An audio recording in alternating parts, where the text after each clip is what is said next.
बहुत समय पहले की बात है। किसी नगर में एक बेहद प्रभावशाली महंत रहते थे। उनके पास शिक्षा लेने हेतु कई शिष्य आते थे। एक दिन एक शिष्य ने महंत से सवाल किया, स्वामी जी, आपके गुरु कौन है? आपने किस गुरु से शिक्षा प्राप्त की है? महंत शिष्य का सवाल सुनकर मुस्कुराए और बोले, मेरे हजारों गुरु हैं। यदि मैं उनके नाम गिनने बैठ जाऊं तो शायद महीनों लग जाए, लेकिन फिर भी मैं अपने 3 गुरुओं के बारे में तुम्हें जरूर बताऊंगा। एक था चोर। एक बार मैं रास्ता भटक गया था और जब दूर किसी गांव में पहुंचा तो बहुत देर हो गई थी।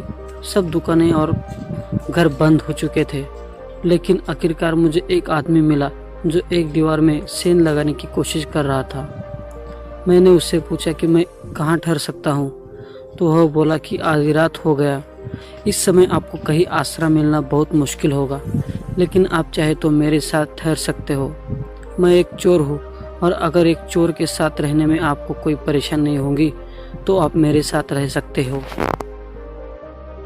वह इतना प्यारा आदमी था कि मैं उसके साथ 1 महीने तक रह गया। वह हर रात मुझे कहता है कि मैं अपने काम पर जाता हूँ, आप आराम करो, प्रार्थना करो। जब वह काम से आता तो मैं उससे पूछता कि कुछ मिला तुम्हें? तो वह कहता कि आज तो कुछ नहीं मिला, पर अगर भगवान ने चाहा तो जल्दी जरूर कुछ मिलेगा। वह कभी निराश और उदास नहीं होता, हमेशा मस्त रहता था। जब मुझे ध्यान करते हुए सालों साल बीत गए और कुछ भी हो नहीं रहा था, तो कई बार ऐसे क्षण आते थे कि मैं बिल्कुल हताश और निराश होकर साधना वादना छोड़ लेने की ठान लेता था। और तब अचानक मुझे उस चोर की याद आती जो रोज कहता था कि भगवान ने चाहा तो जल्द ही कुछ जरूर मिलेगा। और मेरा दूसरा गुरु कुत्ता था।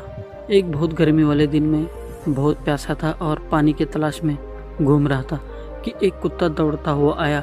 वह भी प्यासा था। पास ही एक नदी थी। उस कुत्ते ने आगे जाकर नदी में झांका तो उस एक और कुत्ता पानी में नजर आया जो उसकी अपनी परछाई थे। कुत्ता उसे देख बहुत डर गया। वह परछाई को देखकर भौंकता रहा और पीछे हट जाता, लेकिन बहुत प्यास लगने के कारण वह वापस पानी के पास लौट आता। अंततः अपने डर के बावजूद वह नदी में कूद पड़ा और उसके कूदते ही वह परछाई भी गायब हो गई। उस कुत्ते के इस साहस को देखकर मुझे एक बहुत बड़ी सीख मिल गई। अपने डर के बावजूद व्यक्ति को छलांग लगाना होता है। सफलता उसे ही मिलती है जो व्यक्ति डर का साहस से मुकाबला करता है। और मेरा तीसरा गुरु एक छोटा बच्चा है। मैं एक गांव से गुजर रहा था कि मैंने देखा एक छोटा बच्चा एक जलती हुई मोमबत्ती ले जा रहा था। वह पास के किसी गिरजाघर में मोमबत्ती रखने जा रहा था।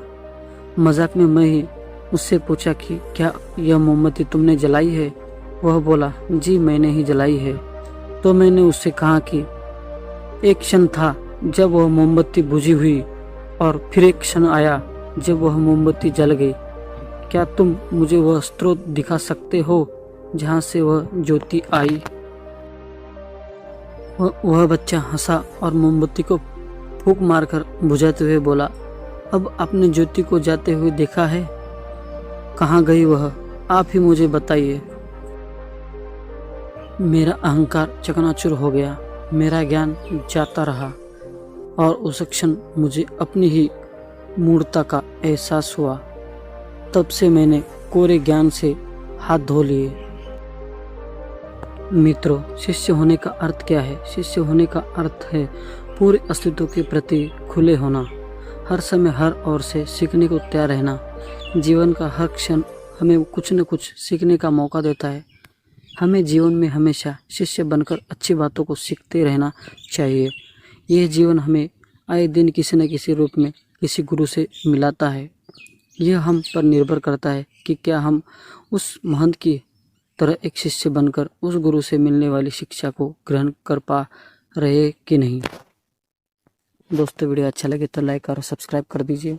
धन्यवाद।